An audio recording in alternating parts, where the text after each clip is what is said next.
So guys, जैसा कि हमने पिछले एपिसोड में देखा कि श्याओ वॉइड 9 रोड में आ गया था, जो जगह काफी अजीब थी। टेंग को उस जगह से डर लगने लगा, पर श्याओ आगे बढ़ना चाहता था। वो लाइटनिंग स्ट्राइक से बचता हुआ दूसरी तरफ आ चुका था। वहाँ एक स्टोन मौजूद था जिससे उन्हें चेतावनी मिली। फिर भी श्याओ आगे बढ़ा, जिससे कई सारे वॉल्स ने उन्हें घेर लिया था। श्याओ ने उन वॉल्स पर अटैक किया, जिससे वो वॉल्स रुक गई थी और श्याओ के पावरफुल अटैक से वो दीवारें और भी दूर हो गई और वहाँ से ही इमोर्टिलिटी प्राप्त करने का रास्ता था। पर उस जगह पर कई सारे पेटिशनर की बॉडी मौजूद थी, जिनकी सिर्फ प्रीमोडियल स्पिरिट ही इमोर्टिलिटी के रास्ते पर आगे बढ़ गई, पर उनकी फिजिकल बॉडी यहीं रह गई। शियाओ ने अपनी पूरी पावर से वॉल पर अटैक किया, जिससे अब उसकी प्रीमोडियल सोल भी बाहर निकलने लग गई थी। फिर अब हम देखते हैं कि शियाओ गॉडेस लियू वाइन की मदद से प्रीमोडियल सोल को वापस से बॉडी में लेने की कोशिश करने लगता है, पर वो प्रीमोडियल सोल बाहर निकल रही थी। वो सोचता है कि अगर इमोर्टिलिटी को प्राप्त करने की कीमत इस मॉर्टल वर्ल्ड में अपनी फिजिकल बॉडी और अपने दोस्तों को छोड़ना है, साथ ही मैं अपनी सारी यादें और अपने चाहने वालों को खो दूंगा। अगर ऐसा है तो मुझे ऐसी इमोर्टिलिटी कभी नहीं चाहिए। इस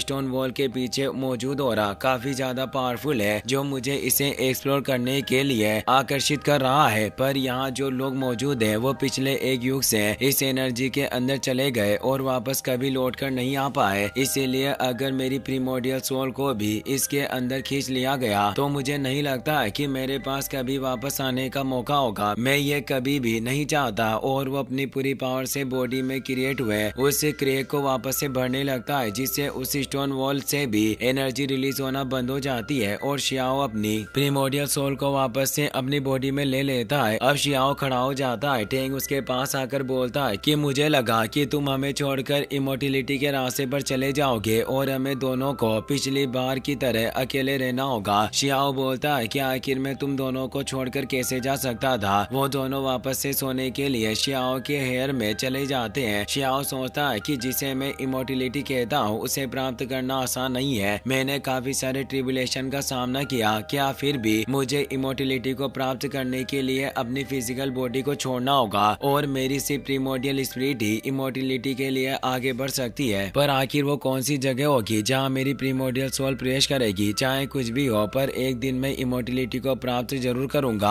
और वो टेंग से बोलता है कि तुम चिंता मत करो, मैं तुम्हें छोड़कर कहीं नहीं जाने वाला। आखिर में मैं तुम्हें मेरे बिना मस्ती करने कैसे दे सकता हूँ। टेंग कहता है कि मुझे विश्वास नहीं होता कि तुम दोस्ती को इतनी अच्छी तरीके से निभाते हो। शायद यही वजह है कि मैं तुम्हें अपना भाई मानता हूँ। अब वो वॉल से भी हट गई थी और शियाओ टेलीपोर्ट होकर वहाँ से निकल जाता है। अब हम उस ऋषि वुडलैंड की एक जगह का सीन देखते हैं, जहाँ अब वो दोनों बाहरी दुनियाओं के गॉड एल्डर पहुंच गए थे और वो शियाओ को मारना चाहते हैं। इसीलिए वो वहां एक ट्रैप को सेट कर रहे होते हैं, जिसके लिए उन्होंने एल्डर के ऊपर एक डिवाइन बेल को एक्टिवेट कर दिया। वो बेल एक एशियन ट्रेजर था। ओल्ड एल्डर अपने साथी से कहता है कि तुम्हें पूरा यकीन है कि वो हुआंग यहाँ मौजूद है, हम सीधे उसका सामना क्यों नहीं कर सकते और यहाँ इन बेकार के एशियन रूलर फॉर्मेशन की सेटिंग करने में वक्त जाया कर रहे हैं। गोस्ट एल्डर कहता है कि हमने इस जगह की पूरी परिधि पर ट्रैप बिछाकर अटैक करने की प्लानिंग कर ली है और इस बेल से क्रिएट होने वाली शैतान की आवाजों से उसका दिमाग भ्रमित हो जाएगा, जिससे हमारे लिए उसे मारना काफी आसान होगा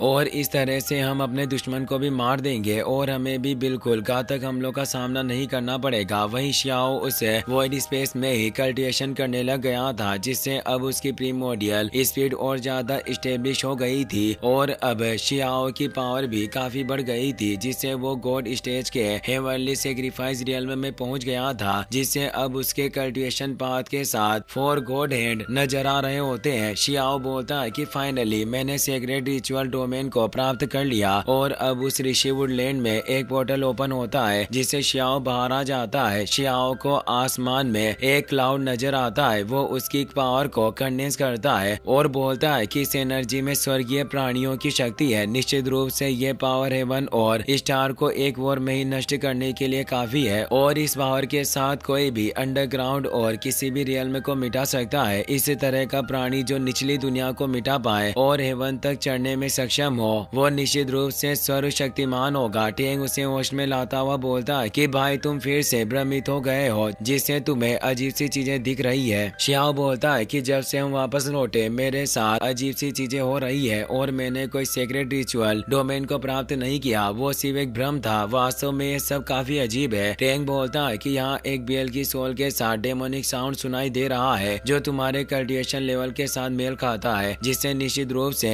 कोई तुम्हें गुमराह करने की कोशिश कर रहा होगा। शियाओ कहता है कि मैं तुम्हारी वजह से अब मैं सब कुछ जानता हूँ, जिससे मुझे अब कोई भ्रमित नहीं कर सकता और अब मुझे उन गुमराह करने वाले लोगों का खात्मा करना होगा। और उस शियाओ के साथ वहाँ से निकल जाता है। वहीं वो दोनों गॉड एल्डर उस बेल को एक्टिवेट किया हुआ था। शियाओ वहाँ जाता है और वो बोलता है कि मैं इस बेल की वजह से 2 बार भ्रम में चला गया, फिर भी तुमने अभी तक इस बेल को एक्टिवेट किया हुआ है। तुम्हें क्या लगा कि मुझे तुम्हारी इस चाल का पता नहीं चलेगा? मैंने 4 गॉड्स को मार डाला और अब तुम 2 बचे हो, जिससे तुम मेरे साथ परेशानी पैदा करना चाहते हो। और एल्डर कहता है कि फाइनली तुम बाहर आ ही गए, तुमने पहले धोखे से हमारे साथियों को मार डाला। गोस्ट एल्डर देखता है कि शियाओ का ऑरा पहले से काफी ज्यादा स्ट्रॉन्ग लग रहा है, जिससे वो परेशान होता है। शियाओ अब ड्रैगन स्केल को बाहर निकालता है और उससे ओल्ड एल्डर पर अटैक करता है। वो उस स्केल के अटैक से बचने लगता है। शियाओ तेजी से करीब जाकर उससे कॉम्बैट फाइट करने लगता है। शियाओ की पावर काफी बढ़ गई थी, जिससे उस ओल्ड एल्डर का भी उसमें कोई मुकाबला नहीं था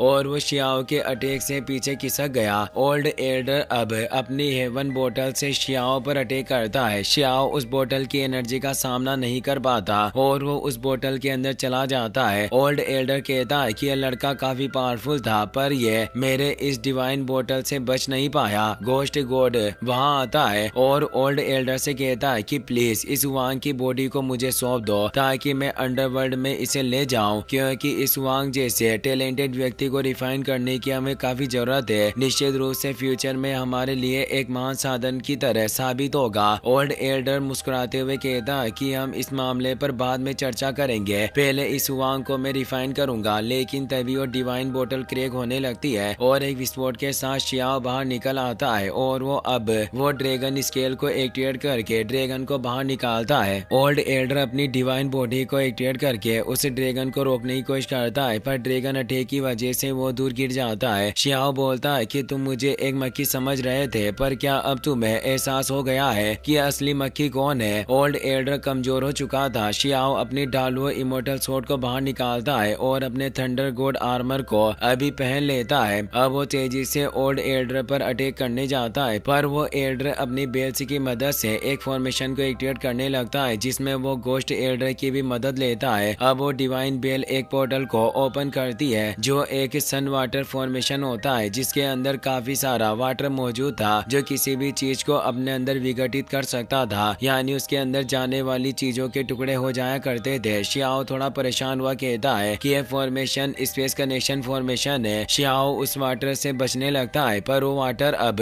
उससे पूरी जगह पर फैलने लग जाता है, जो अपने रास्ते में आने वाली सभी चीजों को नष्ट करने लगता है। शियाओ कहता है कि मैं समझ गया कि यह डार्क मून डिवाइन वाटर है जो सभी चीजों को निगल लेता है। तुम मुझे इसमें विघटित करना चाहते हो, इसके लिए तुम इस पूरे लिटिल वर्ल्ड को भी नष्ट करने के लिए तैयार हो। वास्तव में तुम लोग काफी क्रूर हो जो अपने उद्देश्यों को हासिल करने के लिए किसी भी चीज की परवाह नहीं करते। यहाँ कितने सारे जीव जंतु मौजूद होंगे जो तुम्हारे इस फॉर्मेशन सन वाटर की बलि चढ़ गए होंगे। अब शियाओ गुस्से में अपनी एशियन पिल फर्नेस को बाहर निकालता है और अब तेज लाइटनिंग को भी सम्मन करता है, जिससे वो लाइटनिंग हेवनली वाटर के साथ मिल जाती है। और अब शियाओ के हेवनली वाटर और उस सन फॉर्मेशन के बीच एक जोरदार टकराव होता है जो सन वाटर को रोक रहा था, जिससे वो दोनों एल्डर चौंक जाते हैं। शियाओ अब ड्रैगन स्केल की मदद से अपने वाटर को और ज्यादा पावर देता है, जिससे अब वो ओल्ड एल्डर उस वाटर के अंदर डूब जाता है और उसकी बॉडी पूरी तरीके से विघटित होने की वजह से वो मारा जाता है, यानी वो खुद ही अपने ट्रैप में बीचकर मारा जाता है। गोस्ट एल्डर ये देखकर डर जाता है, उसे कुछ समझ नहीं आ रहा होता। शियाओ उसके पीछे पहुंच गया था और अपनी डालवो स्वॉर्ड को उसकी गर्दन पर पॉइंट कर देता है। गोस्ट एल्डर माफी मांगने लगता है और उसे कहता है कि मुझे मत मारो, तुम काफी ज्यादा एक्स्ट्रा ऑर्डिनरी और टैलेंटेड लड़के हो। क्या ऐसा होगा अगर तुम हमारे साथ हो जाओ? मैं तुम्हारी आगे बढ़ने में मदद कर सकता हूँ। दरअसल वो शियाओ को अपनी बातों में फंसा रहा होता है। वो पीछे से अपनी एनर्जी को उस सन वाटर फॉर्मेशन की एनर्जी के साथ मिला रहा था। वो शियाओ से बोलता है कि मेरी मदद से निश्चित रूप से मेजर सेक्ट भी तुम्हारा साथ देंगे, जिससे तुम इस दुनिया के टॉप पर पहुंच पाओगे। शियाओ मुस्कुराते हुए कहता है कि वाकई क्या क्या ऐसा होगा? अगर तुम सच बोल रहे हो तो फिर तुम चुपके से अपनी ताकत को इस वाटर के साथ क्यों मिला रहे हो? और वो उस पर काफी पावरफुल अटैक करता है। वो उस अटैक से बचता है, पर शियाओ ने ये अटैक उस